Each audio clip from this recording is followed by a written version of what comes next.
لو انت الطب في مصر او انت عايز تخش طب في امريكا، فحابب اقول لك بلاش.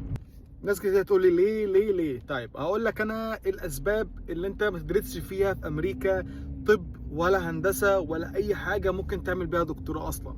بص بقى، سواء انت معاك جنسيه او معاش جنسيه فاقول لك نفس الشيء.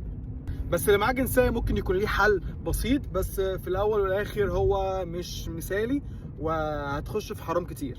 برضه خليني افهمك شويه موضوع الطب هنا بالنسبه للبكالوريوس. مفيش حاجه اسمها بكالوريوس اسنان، مفيش حاجه اسمها بكالوريوس طب بشري، مفيش حاجه اسمها بكالوريوس بيطري، مفيش الكلام ده هنا خالص.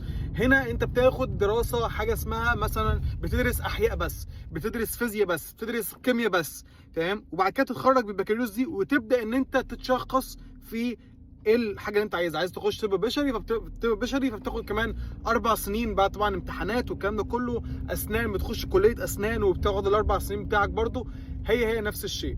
فانا بقول لك ليه ما تخش الطب، لان انت مثلا في بكالوريوس انت ممكن تاخد منحه، ممكن تاخد فاينانشال ايد، او ممكن تاخد اي حاجه من الحاجات دي، فبالتالي الموضوع يبقى تمام بالنسبه لك. اما ان انت تدرس ماستر او بكالوريوس او ماجستير، او ان انت بتتكلم في دكتوراه في امريكا، فانت هتخش في قروض، لان السنه الواحده هنا بتعدي